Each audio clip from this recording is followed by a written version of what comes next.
Sure, but what is it? What have you, when you've tried to solve this problem, when you know what the problem is, and you've taken real substantive steps to solve the problem, and nobody cares to hear that? What do they even say? What is a suggestion that you have that they should have changed their messaging on? I don't think they need to change their messaging. I think they are pigeonholed into this image of people who don't care about the border, despite having tried. And I think even if it is immoral, it was a good move by Trump to block the bill because it allowed him to be able to campaign on this issue and make Democrats look worse. And unfortunately, the perception of Democrats is that they don't care about this issue. Destiny had an absolute woke meltdown after Abba from Abba and Preach goes onto his own show, onto his own podcast, onto Destiny's show, and absolutely destroys Destiny and straight up calls him out for his ridiculous stances, especially on things like immigration and the other things that really 100% lost the left wing, lost the Democrats, lost Destiny, the 2024 presidential election to Donald Trump. Let's get into this clip here where Destiny and Abba from Abba and Preach get into a pretty heated argument. And in my opinion, Destiny absolutely gets demolished in this argument. Let's check it out.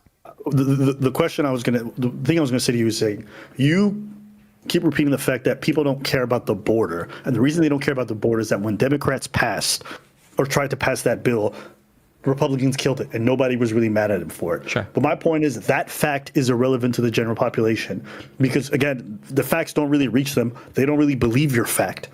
And their feelings around immigration are still valid. When I say valid, sure. I'm sorry. Let me clarify real quick. Let me clarify. When I say they don't care, what I mean is like this wasn't anywhere near like the top motivating issue. Like it's down there. It's around the edges. Like a whole bunch of other stuff is around the edges. It just wasn't the big motivating issue. Like people care. It's a minor issue compared to everything else. Do you not think it was like a top 5 issue to people? I think that people said it was a top 5 issue. I think maybe they cared about like the messaging around it and everything. But I don't think that. I don't think they cared about the issue itself directly. They liked the messaging around it. But that's crazy to me because almost every election all over the world, whenever the conversation is centered around immigration and stopping the influx of people, it is literally one of the most pivotal things for most campaigns. I understand what you're saying. I understand what you're saying, but the problem is that Americans have no idea what it looks like to have rough times with immigration. We have no fucking clue what that looks like. Our Muslims here are chill as fuck.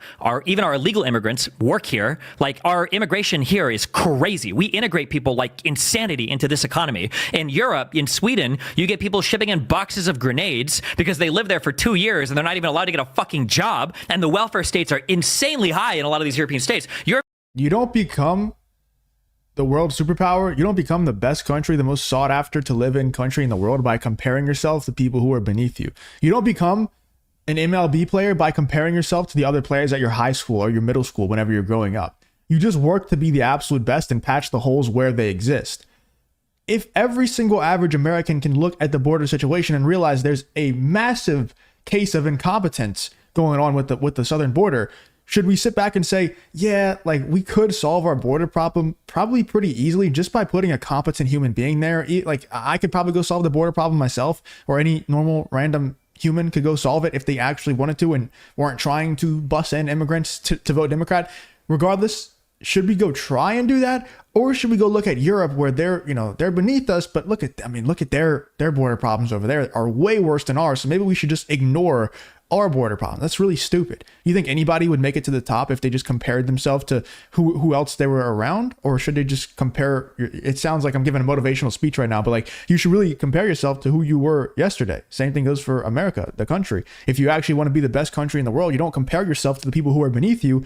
You just try and patch the holes in your specific game and your specific country and your specific economy, immigration, all of that. It's irrelevant what other countries are doing in terms of immigration and how bad off they are. We should be worried about fixing the United States. But these people like Destiny, they just cope, man. And anytime you try and criticize Daddy Biden, he just has a meltdown, and he's about to have one right now. European countries legitimately have large issues relating to welfare states and huge influxes of immigrants that they take in. We don't have these problems in the United States. A U.S. citizen has no business even pretending like he knows what rough immigration looks like. We have no concept of that in the U.S. Right now, you're doing the whole comparative suffering. You're like, oh, people have it so much worse over there, so you have no right to. It doesn't matter. It doesn't matter. All right, go ahead. Virtue signal. Go ahead. Your own perspective. No, go ahead. Do it. Hit me up with that big virtue signal. Yes. I'm sorry. Americans deeply care. That 4% unemployment was brutal for us. I don't know how we even survived with all those illegal immigrants stealing all those bountiful jobs in California and agriculture. Like, man, that really hurt the average American a lot. I'm not trying to virtue signal. I'm not trying to tell you what these people are thinking is logical or whatever. What I'm just trying to say is they feel it regardless. I know they feel it, yes, because the Republicans message on it. But I'm saying there's no real way for Dems to counter message on it. But I'm saying that all of this is superseded by things like inflation. If homes were more affordable, and if people or people felt like homes were more affordable, and if people felt like prices and wages were more congruent, then they wouldn't give a fuck as much about it. That's why conservatives have doom scrolled or doomsayed about the border and caravans every single fucking election cycle. Sometimes people care about it, sometimes they don't. I think it just depends on how the economy's going.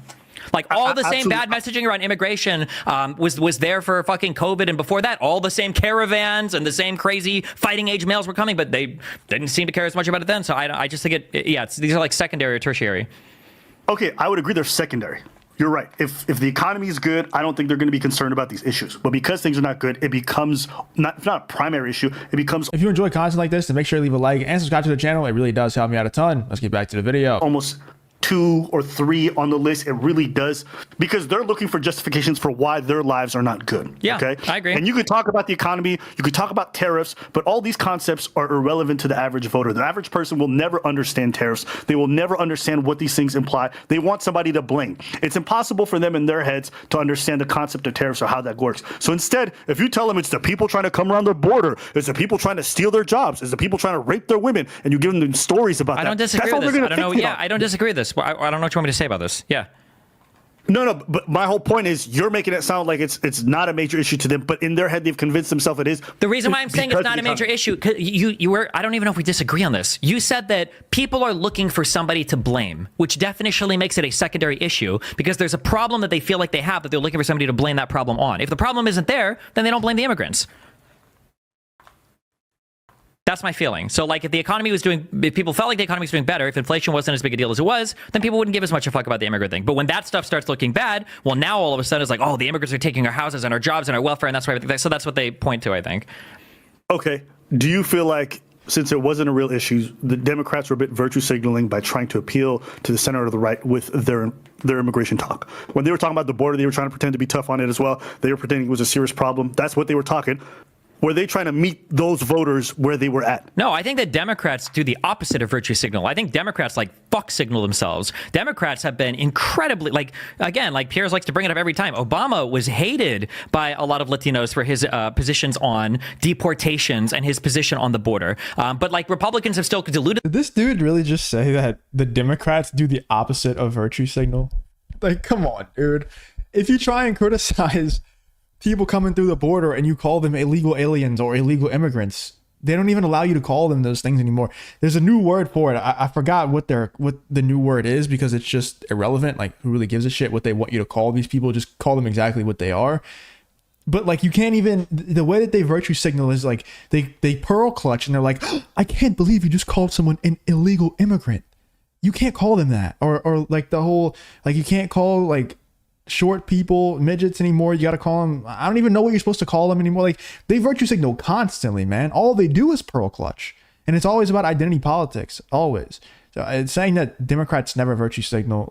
Dude, I used to actually watch Destiny. I don't know if I was necessarily a fan, but I used to just watch him every once in a while, just have him on in the background playing. I enjoyed the debates that happened on his streams and stuff like that. That was a few years ago. He's just so bad faith now. Back in the day, I always thought that he was able to logic himself into certain positions to where it was possible for someone to argue him out of that position because he logicked himself in. Now it's he doesn't even logic himself into these positions. Who the hell how could you logic yourself into saying that Democrats don't virtue signal, that Republicans virtue signal more than Democrats? That's just bad faith, man. And that's all that comes out of Destiny's mouth recently is just bad faith stuff, dude.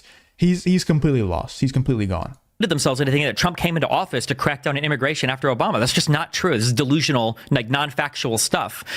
So no, the idea, I don't even think that Democrats tried to virtue signal. They tried to policy change on it. They literally tried to pass legislation to change this. I don't know how. I don't even remember them talking about immigration that much. I feel like it didn't come up that much as a Democratic talking point, just kind of as a conservative talking point. But even for the conservatives, I don't know if immigration came up as much recently. I feel like it's all been centered on the economy, and then immigration is just kind of tossed in there as a secondary thing. Yeah, no, I think leading up to the election, like the first last 4 weeks, I think you're right. Before that, I think it was like they just wouldn't shut the fuck up about it. I agree, Democrats weren't trying to lead with that, but they were constantly asked about it, and that's where I would hear Kamala or Wallace's responses to these things. It wasn't something that they were necessarily leading with, but they were some that they were constantly being asked about, and there was some that they were constantly being critiqued on. Sure, but what is it? What is you, when you've tried to solve this problem, when you know what the problem is, and you've taken real substantive steps to solve the problem, and nobody cares to hear that? What do they even say? What is a suggestion that you have that they should have changed their messaging on? I don't think they need to change their messaging. I think they are pigeonholed into this image of people who don't care about the border, despite having tried. And I think even if it is immoral, it was a good move by Trump to block the bill because it allowed him to be able to campaign on this issue and make Democrats look worse. And unfortunately, the perception of Democrats is that they don't care about this issue. So the question is, how do they change that? And I'm not quite sure. But it did work for them. Changes suggest they have to fix the economy. Like, the economy needs to be fixed. The economy just needs to get fixed. Even if they don't do it, they'll get, like, Trump is going to get a whole bunch of credit for the economy this run because of all the legislation that Biden passed, and the fact that interest rates are going to come down. So I mean, like, that's the biggest cope I've ever heard, man. Like, it's not even worth arguing because there's no way to logic these people out of these positions that don't logic themselves into, and that's one of those positions that all of them have that they constantly repeat, where it's like, oh, Donald Trump's economy in 2016 to 2020 or 2019 was only good because of what Obama did, and now Joe Biden's economy has only been bad because of what Donald Trump did, and now Donald Trump's economy, they're already future projecting that Donald Trump's economy in this next term is going to be amazing, but it's only because of what Joe Biden did during his term. Okay, whatever. I guess, like, what are you even going to say to that? What's the point in even arguing? We don't even have to argue anymore. We won, and hopefully we continue to win. You know, but for now, we can rest. We don't have to argue with these idiots, these bad faith positions that people like Destiny come up with. We can just say, yeah, okay, man, whatever, because we won. So who cares? Let me know in the comments what you guys think about Abba from Abba and Preach going on Destiny's show and shutting him down. And then the obvious cope coming from Destiny's side. Let me know in the comments, who do you think was correct here? Do you think it was Abba from Abba and Preach, or do you think it was Destiny? Let me know in the comments what you guys think about this whole Abba versus Destiny situation.